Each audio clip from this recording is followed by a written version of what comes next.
ముందుగా ఫ్రెండ్స్ అందరికీ హ్యాపీ దివాళీ. ఈ దివాళీ రోజు అందరి జీవితాల్లో వెలుగులు నిండాలని, నా ఛానల్ కూడా మంచిగా ఇంప్రూవ్ అవ్వాలని ఆ దేవుడిని అయితే మనసారా కోరుకుంటున్నా. Hi friends, welcome back. Mirage ఇదొక మలయాళం థ్రిల్లర్. సోనీ లీవ్లో తెలుగులో కూడా స్ట్రీమింగ్ అవుతుంది. డబ్బింగ్ అయితే ఓకేలా ఉంది, నో ప్రాబ్లం. ఫ్యామిలీతో కూడా చూడొచ్చు. అడల్ట్ కంటెంట్ ఎక్కడా లేదు.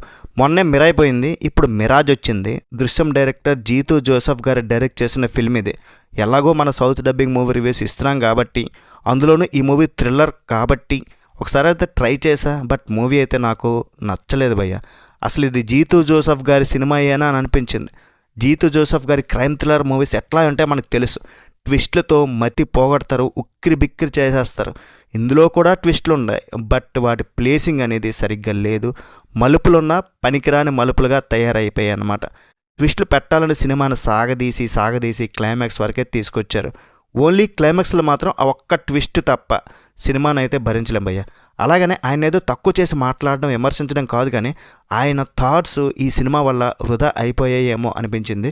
కొంచెం కేర్ తీసుకున్న మంచి సినిమాతో వస్తే బెటర్. ఇందులో Kiran alias Hakeem Shajahan and Abhirami alias Aparna Balamurali గారు ఇద్దరు లవర్స్ అనమాట. పెళ్లి చేసుకుని కొత్త లైఫ్ స్టార్ట్ చేద్దాం అనుకుంటారు. ట్రైన్ యాక్సిడెంట్లో కిరణ్ చనిపోయాడంటూ అభికి కాల్ వస్తుంది. దీంతో ఆమె షాక్ అయిపోద్ది. అదే టైంలో ఆమెను ఒక హార్డ్ డిస్క్ కోసం పోలీసులు, రౌడీలు ఇబ్బంది పెడుతూ ఉంటారు, చంపేస్తామని బెదిరిస్తారు. అసలు హార్డ్ డిస్క్లో ఏముంది, కిరణ్ ఎలా చనిపోయాడు, హత్య, ఆత్మహత్య, ఇవన్నీ తెలుసుకోవాలనుకుంటే మూవీ చూడాలి. ఎన్ని క్యారెక్టర్స్ ఉన్నా కానీ అపర్ణ బాలమురళి గారు తన యాక్టింగ్తో డామినేట్ చేసింది భయ్య. సినిమాని నిలబెట్టడానికి బాగా ట్రై చేశారు. జీతూ జోసెఫ్ గారి సినిమాల్లో స్క్రీన్ ప్లే చాలా సూపర్గా ఉంటుంది. ఈ మూవీలో ట్విస్టులు పెట్టి మంచి స్క్రీన్ ప్లే ప్లాన్ చేశారు, కానీ అది వర్కౌట్ అవ్వలేదు.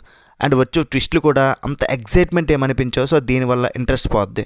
ప్లేసింగ్ కరెక్ట్ లేదు. మెయిన్గా చెప్పాలంటే, కరెక్ట్గా చెప్పాలంటే పసలేని ట్విస్టులతో సాగదీశారు. ఇంత దారుణమైన లైన్ తీసుకొచ్చి దాని ఆడియన్స్ని ఎంటర్టైన్ చేద్దామని ఎలా ఫిక్స్ అయ్యారు ఏంటో. జీతూ జోసెఫ్ గారి సినిమా ఈ విధంగా ఉందని కొంచెం బాధ అంతే. టెక్నికల్ వాల్యూస్ ఓకేలా ఉన్నాయి.